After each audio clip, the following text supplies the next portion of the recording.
पूरी एनसीईआरटी पढ़ेंगे line by line, कुछ नहीं छोड़ेंगे और अच्छे से समझेंगे डॉक्टर सुष्मित मुखर्जी के साथ। तो चलिए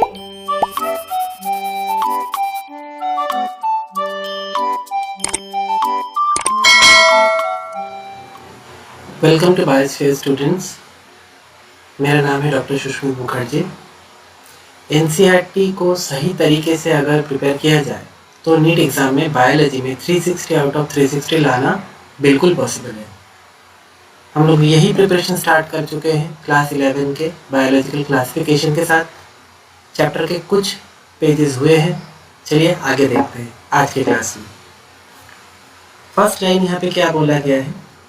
In this chapter, we will study characteristics of kingdoms, Monera, Protista and Fungi of the Whittaker system of classification. तो इस चैप्टर में मेनली हम लोग क्या पढ़ेंगे? कैरेक्टरिस्टिक्स पढ़ेंगे, मतलब फीचर, चरित्र पढ़ेंगे। किस चीज़ का? किंगडम मोनेरा का पढ़ेंगे, प्रोटिस्टा का पढ़ेंगे और फंगी का पढ़ेंगे। व्हाइटेकर सिस्टम ऑफ क्लासिफिकेशन मतलब 5 किंगडम क्लासिफिकेशन जिसने प्रपोज किया था। 5 किंगडम क्लासिफिकेशन के हिसाब से जो 5 किंगडम है, वही 5 किंगडमों के 3 किंगडम के डिटेल्ड कैरेक्टरिस्टिक्स हम लोग इस चैप्टर में पढ़ेंगे। बाकी रहा दो, the kingdoms Plantae Animalia commonly referred to as plant and animal kingdoms respectively will be dealt separately in chapter 3 and 4। तो प्लांट और एनिमल किंगडम के लिए डेडिकेटेड चैप्टर्स है चैप्टर 3 and 4, तो वो हम बाद में देखेंगे। लेकिन इस चैप्टर में जो डिटेल में पढ़ना है वो है 3 किंगडम के बारे में डिटेल में पढ़ना है, जिसमें फर्स्ट आते हैं मोनेरा, सेकंड आते हैं प्रोटिस्टा और थर्ड आते हैं फंगी। तो एक बार रिवाइज कर लेते हैं दोबारा से तो थोड़ा बेहतर होगा।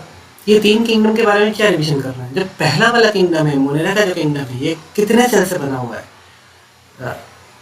यूनिसेलुलर है या मल्टीसेलुलर है? ये सारे यूनिसेलुलर होते हैं। फर्स्ट वाला जो किंगडम है मोनेरंस, जिनको हम लोग बोलते हैं, जिनके अंदर सिर्फ बैक्टीरिया ही होता है, ये सारे यूनिसेलुलर ऑर्गेनिजम्स होते हैं।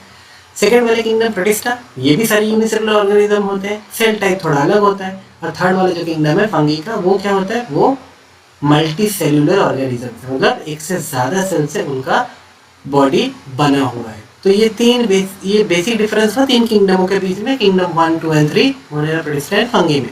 चलिए अब देखते हैं मोनेरा के बारे में यहाँ पे क्या बोला गया है। एनसीईआरटी के लाइंस फॉलो करते हैं। तो किंगडम मोनेरा में क्या बोला गया है? Bacteria are the sole members of the kingdom Monera. Sole मतलब एक ही, सिर्फ एक। तो मोनेरा की जो किंगडम है, किंगडम मोनेरा है, जो कि फर्स्ट किंगडम है, तो ये फर्स्ट किंगडम के जितने भी मेंबर्स है सारे क्या है? सारे बैक्टीरिया है।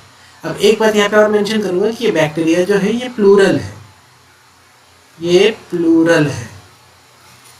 तो ये प्लूरल है तो इसका सिंगुलर क्या होगा? बैक्टीरियम होगा। वर्ड बैक्टीरियम होगा। They are the most abundant micro organisms. मतलब माइक्रो ऑर्गेनिजम्स मतलब क्या है? माइक्रोस्कोप से जो ऑर्गेनिजम्स को हम लोग सही तरीके से देख पाते, खुली आंखों से या नेकेड आई से हम लोग जो ऑर्गेनिजम्स को नहीं देख पाते, उनको माइक्रो ऑर्गेनिजम्स बोलते हैं। तो माइक्रो ऑर्गेनिजम्स में सबसे ज्यादा वर्ल्ड में कौन से किंगडम के मेंबर्स प्रेजेंट है? मोनेरा किंगडम्स के, मतलब बैक्टीरिया वर्ल्ड में सबसे ज्यादा, अधिक मात्रा में सबसे ज्यादा प्रेजेंट है bacteria. Bacteria occur almost everywhere. Bacteria सारे जगह होते हैं, मतलब हम जहाँ पहुँच भी नहीं पाते, बाकी ऑर्गेनिजम्स भी जहाँ पहुँच नहीं पाते, वहाँ भी बैक्टीरिया प्रेजेंट होता है। ये इनका खासियत है। मतलब इतना सिंपल ऑर्गेनिज्म है, लेकिन इनके पहुँच बहुत ही दूर दूर तक है। मतलब जहाँ पे इंसान भी नहीं पहुँच पाते, बाकी और ऑर्गेनिजम्स भी नहीं पहुँच पाते, लेकिन वहाँ पे बैक्टीरिया बिल्कुल प्रेजेंट है। ग्रो कर रहा है, अपना लाइफस्टाइल निकाल रहा है, अपना लाइफ साइकिल कंप्लीट कर रहा है, वो प्रेजेंट है। कैसे कैसे जगह, कैसे कैसे डिफिकल्ट जगह में प्रेजेंट होते हैं, वो आगे देखेंगे। तो बैक्टीरिया ऑकर ऑलमोस्ट एवरीवेयर, मतलब ऑलमोस्ट सारे जगह में बैक्टीरिया मिल जाते हैं। Hundreds of bacteria present in a handful of soil. Handful of soil मतलब एक मुट्ठी, सॉइल मतलब अर्थ, मतलब मिट्टी।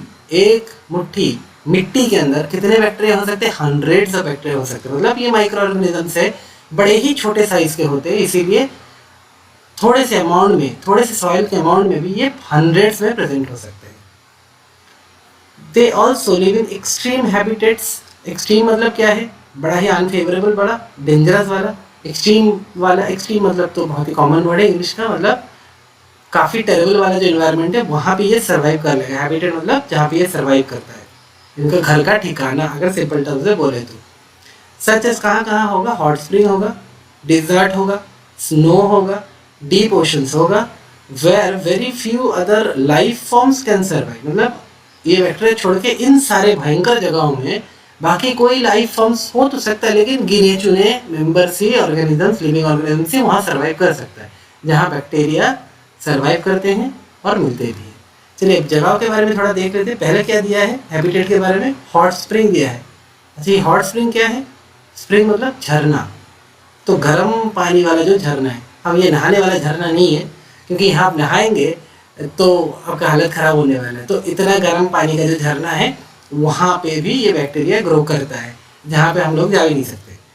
डिजर्ट्स, रेगिस्तान, स्नो, जहाँ पे बर्फ़ गिरते हैं। कुछ ठंडे कंट्रीज़ में बहुत ही ज़्यादा बर्फ़ गिरता है तो वहाँ पे भी बैक्टीरिया मिल जाते हैं। डीप ओशंस, समुद्र के एकदम ही अंदर बहुत ही नीचे तक बैक्टीरिया मिल जाते हैं। डीप ओशंस मतलब समुद्र के बहुत ही नीचे तक। अब उतना नीचे क्या प्रॉब्लम हो सकता है? पानी ही तो है ना, प्रॉब्लम तो नहीं होना चाहिए। हाँ जी बिल्कुल है, पानी का प्रेशर रहेगा।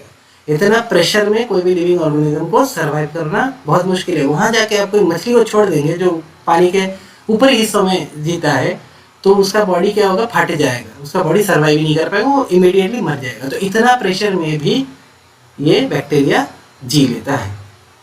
Where very few other life forms can survive. Many of them live in or on, बहुत important है ये वाला part, in or on other organisms such as parasites.